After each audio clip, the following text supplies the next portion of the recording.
Hello friends, स्वागत आहे तुमचं माझ्या चॅनलवरती. फ्रेंड्स, तुम्हाला जर व्हिडिओ आवडला तर व्हिडिओला लाईक करा, चॅनलला सबस्क्राईब करा आणि बेल आयकॉन दाबायला विसरू नका. सुरेश जेमतेम 14 वर्षाचा मुलगा. घरात कोणीही शिकलेले नव्हते, त्यामुळे शाळेत कोणी पाऊल ठेवले नाही. म्हणून सुरेश देखील शाळेत गेलाच नाही. त्याला शिक्षणाचा अजिबात गंध नव्हता. गावातील 4-5 गाई म्हशी घेऊन तो रोज जंगलात जात असे. त्या बदल्यात त्याला महिन्याकाठी काही रुपये मिळत होते आणि तेच रुपये त्यांच्या कुटुंबाला आधार होत असे. त्याच्या घरात आई बाबा, 2 भाऊ, 2 बहिणी आणि एक म्हातारी आजी असे 8 जणांचा परिवार होता. घरातील सर्वच जण मिळेल ते काम करून कुटुंबाला हातभार लावण्याचे काम करीत होते. घरात फक्त म्हातारी आजी राहायची, जिचा सुरेशवर फार जीव होता. शिक्षण म्हणजे काय असते त्यांच्या घरात कोणाला माहितीच नव्हते. घरातील सर्व अक्षरशत्रू होते. सुरेशला शाळेत पाठवायची त्याची बहीण मायाची खूप इच्छा होती. मात्र घरात तिचे कोण ऐकणार? तिला थोडीफार शिक्षणाची आवड होती, कारण तिची एक मैत्रीण शीतल शाळेत शिकत होती आणि अधूनमधून तिची रंगीबिरंगी पुस्तके पाहून तिलाही शिक्षणाचा मोह जडला होता. पण तिच्यासमोर काही पर्याय नव्हता, कारण तिचा बाप, जो की स्वतः अडाणी तर होताच, शिवाय रोज संध्याकाळी दारू पिऊनच घरी यायचा. घरच्या लेकरांशी तो कधी 2 शब्द बोलून माहिती नाही की प्रेमाने लेकरांना कधी जवळ घेतलेले माहिती नाही. घरात आपल्या बायकोला तेवढा तो बोलायचा. धिप्पाड शरीरयष्टी आणि नेहमी लालबुंद डोळे, त्यामुळे कोणी मुले त्याच्याजवळ फिरकायची नाहीत. तो सकाळी घराबाहेर पडला की सायंकाळीच उशिरा घरी परत यायचा. त्यामुळे बापाची आणि लेकरांची भेट व्हायचीच नाही. सुरेश बापाला खूप भीत होता, त्यामुळे खुलेआम त्याला बोलताही येत नव्हते. शाळेत जाण्याची गोष्ट त्याने आपल्या रखमा आजीजवळ बोलून दाखवली आणि बापाकडून परवानगी काढण्याची लाडीगोडी लावली. पेरणीचे दिवस चालू होते. पाऊस एकदा पडून दडून बसला होता. सर्वांनी शेतातील पेरलेले बी वाया जाते की काय अशी काळजी वाटू लागली होती. तशी काळजी सुरेशच्या बापालाही होती. त्याच चिंतेत असताना आजीने हळू सुरेशच्या शाळेचा जाण्याचा विषय काढला. "अरे बाब्या, आपल्या सूर्या शाळेत जातो म्हणतो या. कोणा लेकराले शाळा शिकू दिली नाही, निदान याला तरी शिकू दे की." त्याने रागात एक नजर आईकडे फिरवली आणि जवळजवळ ओरडलाच, "शिकून काय करणार आहे? कलेक्टर होणार आहे की डॉक्टर? आपल्या बाजूचा राम्या किती शिकला? 15 पुस्तकं, आणि आज काय करतो? गावभर नुसता फिरतो कान कापल्या कुत्र्यावाने. तो शामराव पाटील, त्याचा मुलगा किशनराव, मोठ्या शहरात शिकला ना. आता काय करतो माहीत आहे ना? शिकायला खर्च किती येतो माहीत आहे काय? म्हणे शिकू द्या." आजी थोडा वेळ गप्प झाली आणि पुन्हा म्हणाली, "असं तसं नव्हं. शिकून नोकरी लागावी असे काही नाही. शिकल्याने माणूस शहाणा होतो असं लोक म्हणतात." यावर तो रागात म्हणाला, "मग मला का शिकवलं नाही तू सांग ना." "अरे बाबा, तेव्हा शाळा नव्हत्या की नव्हतं कुठून, तुला कुठून शिकवणार? जाऊ दिलास तर जाऊ दे त्याला. आता तो 10 वर्षाचा झालाय. शाळेत बी घेतात की नाही काय माहीत." त्याचा राग शांत झाला होता. त्याच्या कुठल्या तरी कोपऱ्यात दयामाया नावाची वस्तू शिल्लक होती. म्हणून मानेने होकार देऊन सुरेशला शाळेत जाण्याची परवानगी देऊन टाकली. सूर्य उगवला. सूर्यासोबत सुरेश देखील उठला. आपल्या आजीजवळ गेला. लाडीगोडीने रात्री काय झाले हे विचारू लागला. "आजी, काय झालं? बाबा जा म्हणाले का शाळेत?"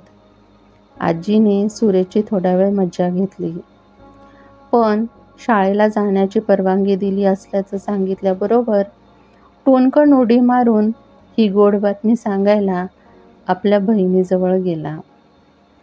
ही बातमी ऐकून तिलाही खूप आनंद झाला. तिने लगेच त्याला गरम पाण्याने स्वच्छ अंघोळ घातली आणि स्वच्छ कपडे घालून त्याला घेऊन शाळेकडे निघाली. शाळेत सर्वत्र पक्ष्याच्या आवाजाप्रमाणे चिवचिवाट चालू होता.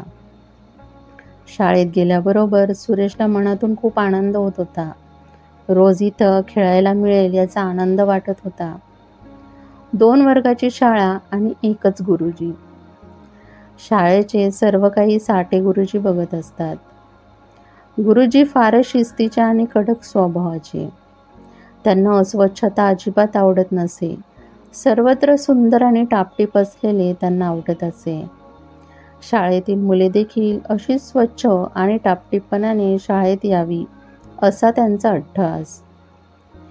शीतल सुरेशला घेऊन साठे गुरुजींच्या समोर आली आणि म्हणाली, गुरुजी, माझ्या भावाला शाळेत यायचे आहे.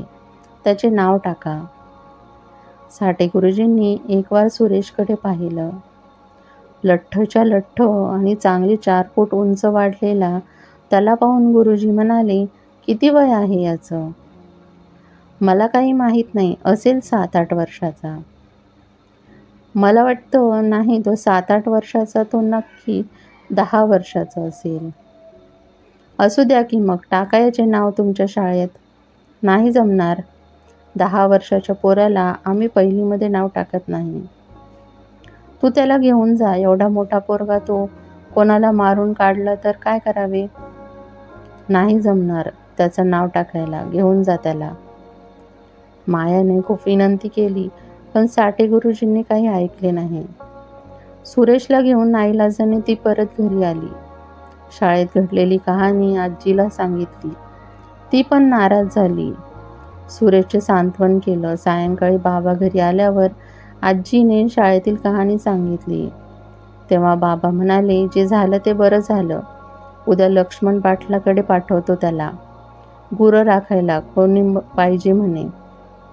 दुसऱ्या दिवशी सकाळी बाबा सुरेशला लक्ष्मण पाटलाच्या घरी घेऊन गेला आणि सोबत गुराचा ताबा दिला आणि म्हणाला, जा घेऊन जंगलात आणि सायंकाळी दिस मावळायला तेव्हा घेऊन ये. अशी 4 वर्ष उलटली. तो गुरं राखत होता. पण त्याच्या जीवनात वयाच्या 14व्या वर्षी नशीब घेऊन आली. शाळेत बोरे गुरुजी नावाचे शिक्षक नव्याने दाखल झाले होते. साठे गुरुजींना आता थोडा आधार मिळाला होता. जवळच्या भाटेगावहून ते ये जा करू लागले होते. भाटेगाव ते शाळा जेमतेम 5 किलोमीटरचा रस्ता, तोही शेतामधून, म्हणून चालत जाण्याशिवाय पर्याय नव्हता. त्याच रस्त्यावर सुरेश गुरे चारत असताना रोज भेटायचा. रोज त्यांच्याशी गप्पा चालायच्या. बोरे गुरुजींना त्याचा स्वभाव खूप आवडला. रोजच्या बोलण्यातून गुरुजींनी त्याची पूर्ण माहिती काढली. सुरेशला शिक्षणाची गोडी आहे हे सुद्धा गुरुजींच्या लक्षात आले. एके दिवशी सुरेशची परीक्षा पाहण्यासाठी गुरुजींनी रोजच्या ठिकाणी 5 रुपयाची नोट जमिनीवर ठेवून पुढे जाऊ लागला. दूरवर उभे असलेल्या सुरेशची नजर त्या नोटवर गेली. लगेच तो पळत पुढे आला. ती नोट उचलली आणि गुरुजींना मोठ्याने हाक दिली. गुरुजी, थांबा, तुमची ही नोट घेऊन जा. गुरुजी आपल्या जागेवर थांबले. सुरेश धावत येऊन त्यांची नोट त्यांना परत केली. गुरुजींना समाधान वाटले. ते म्हणाले, सुरेश, तू माझ्या परीक्षेत पास झालास. तुझी परीक्षा पाहण्यासाठी मीच ती नोट तिथे ठेवली होती. बोल, तुला बक्षीसमध्ये काय पाहिजे? यावेळेस सुरेश थोडा वेळ विचार केला आणि म्हणाला, गुरुजी, मला शाळा शिकू द्या. बस झालं, एवढंच पाहिजे? गुरुजी त्याच्या बोलण्याने विचारात पडले आणि हे शक्य नाही असे सांगितले. आता दररोज सुरेश गुरुजींना एकच प्रश्न विचारायचा. त्यांना कळेना की काय करावे. गुरुजींच्या या समस्येची सुटका रात्रीच्या शाळेने केली. शासनाने नुकताच एक आदेश काढला की गावातील निरक्षर लोकांना शिकण्यासाठी रात्रीच्या वेळी 1 तास शिकवणी घेण्यात यावी. या आदेशामुळे बोरे गुरुजींना खूप आनंद झाला. त्यांच्या मनात आले की यामुळे सुरेशची शिक्षणाची इच्छा पूर्ण होईल. पण गावात मुक्काम करावा लागणार होता. बोरे गुरुजींसमोर मुख्य समस्या म्हणजे त्यांना स्वयंपाक करता येत नव्हता. त्या दिवशी दोघांची भेट झाली. गुरुजींनी सुरेशला रात्रीच्या शाळेची बातमी सांगितली. तेव्हा त्याला खूप आनंद झाला. गुरुजींनी लगेच दुसरी बातमी सांगितली की त्यांना गावात राहावं लागेल आणि स्वयंपाक येत नाही. यावर सुरेश म्हणाला, त्यात काय एवढं, मी देतो ना खायला. गुरुजींना बरं वाटलं, पण किती दिवस खाणार? चला काहीतरी होईल म्हणून गुरुजींनी त्या दिवशी आपल्या घरी गेले. दुसऱ्या दिवशी सर्व सामानासह निघाले. रस्त्यात सुरेशची भेट झाली. आपल्या साथीदाराला गुरे पाहायला सांगून सुरेशने गुरुजी डोक्यावरील सर्व सामान आपल्या डोक्यावर घेतलं आणि त्यांच्या घरापर्यंत पोहोचवलं. आजपासून शिकायला मिळणार या खुशीत सुरेश नाचू लागला. सायंकाळी गुरे घेऊन पाटलाच्या घरी आला आणि लगबगीने आपल्या घरी येऊन तोंड हातपाय धुवून लगेच गुरुजींच्या घराकडे पळ काढला. गुरुजी आपले सामान लावण्यात व्यस्त होते. सुरेशने देखील सामान लावण्यात मदत केली. यात सायंकाळचे 7 वाजले. गुरुजींना सडकवून भूक लागली होती. सुरेशने मनोमन हे ओळखलं आणि धावत घरी आला. आईला गोड बोलून 3-4 भाकरी भाजी घेऊन पळाला. दोघांनी मिळून जेवण केलं. जेवताना गुरुजी अधूनमधून सुरेशच्या चेहऱ्याकडे पाहत होते. विलक्षण आनंद त्याच्या चेहऱ्यावर झळकळत होता. बोलत बोलत जेवण उरकले. आज सुरेशच्या अक्षरलेखनाचा श्री गणेशा करायचा होता. गुरुजींनी आपल्या पिशवीतून खापराची पाटी आणि पेन्सिल काढली. सुरेशच्या हातात दिली आणि त्या रात्रीपासून सुरेशच्या शाळेला सुरुवात झाली. सुरेश जंगलात जाताना देखील पाटी पेन्सिल सोबत ठेवू लागला. दुपारच्या वेळी हमखास अक्षरे गिरवू लागला. अगदी थोड्याच दिवसात सुरेश सर्व अक्षरे आणि अंक ओळखू लागला. रात्रीच्या शाळेला इतरही मुले होती, मात्र सुरेशची प्रगती वेगात चालू होती, कारण त्याच्या मनात शिकण्याची तीव्र इच्छा होती. 6 महिन्यात सुरेश चांगल्या प्रकारे वाचू आणि लिहू लागला. गणितामध्ये तर तो खूपच हुशार होता. बोटे मोजून पटापट गणित सोडवू लागला. त्याची ही प्रगती पाहून गुरुजींनी त्याला 4थीच्या बोर्ड परीक्षेला बसण्याचा निर्णय घेतला. सुरेशने बोर्डाची परीक्षा दिली. त्याला त्याचा खूप आनंद वाटत होता. 2 महिन्यांनी बोर्डाचा निकाल लागला आणि सुरेश त्या बढतीमध्ये का होईना पास झाला. सुरेशला जेवढा आनंद झाला त्यापेक्षा कितीतरी जास्त पटीने गुरुजींना आनंद झाला होता. आता पुढील लक्ष होते 7वी बोर्डाची परीक्षा.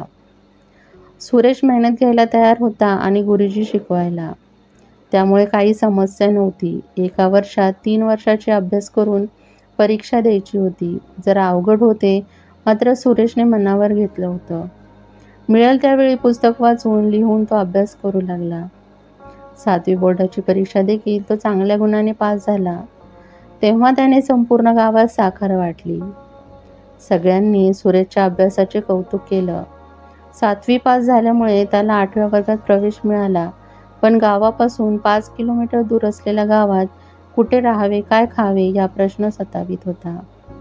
त्याची सोडवणूक गुरुजींनी केली. सुरेश आता गुरुजींच्या घरी राहणार होता आणि त्यांच्याच घरी जेवणार होता. बाबाच्या कानावर ही गोष्ट सांगितली तेव्हा ते भडकले. गुरे कोण राखणार हा प्रश्न होता. मात्र गुरुजींनी समजावून सांगितले की सुरेशची बुद्धी खूप छान आहे, त्याला शिकू द्या. गुरुजींचं बोलणं ऐकून बाबांनी त्याला परवानगी दिली. 3 वर्षात चांगला अभ्यास करून तो 10वी बोर्डाच्या परीक्षेत प्रथम श्रेणीमध्ये पास झाला. सुरेशचे गुणपत्रक पाहून गुरुजींच्या डोळ्यात अश्रू उभा राहिले. चांगल्या मार्कामुळे सुरेशला DEDला सहज प्रवेश मिळाला. 2 वर्षात तोही अभ्यासक्रम पास झाला. सुरेश आपल्या गावी परत आला. असेच उन्हाळ्याचे दिवस होते. सर्वत्र उन्हाचा पारा चढला होता. सुरेशचे घर शोधत पोस्टमन घरी आला. त्याच्या हातात कसले तरी पत्र देऊन त्याची सही घेऊन निघून गेला. त्याने तो लिफाफा फोडला. पत्र वाचताना त्याच्या डोळ्यातून अश्रू गळू लागले. शेजारी त्याची आजी होती. आजी घाबरून गेली. अरे सुरेश, काय झालं, का रडतो? वास्तविक ते दुःखाचे नसून सुखाचे अश्रू होते, कारण त्याला शाळेत शिक्षक म्हणून नोकरी लागली होती. त्याचा तो आदेश होता. तो आजीच्या गळ्याला पडून नाचू लागला. आजीला आणि घरातील सर्वांना कळाले की सुरेशला गुरुजींची नोकरी लागली. दुसऱ्या दिवशी सकाळी सुरेशने थेट गुरुजींचे घर गाठले. त्यांच्या पाया पडला आणि ते पत्र दाखवले. गुरुजींना देखील अपार आनंद झाला. सुरेशने घेतलेल्या मेहनतीची चीज झाले असं त्यांना वाटलं. शिक्षणाने लावलेली त्या एका ज्योतीने आज घरातील सर्वच जण सुखासमाधानाने जीवन जगत आहेत. शेवटी शिक्षण हे जीवन विकासाचे साधन आहे.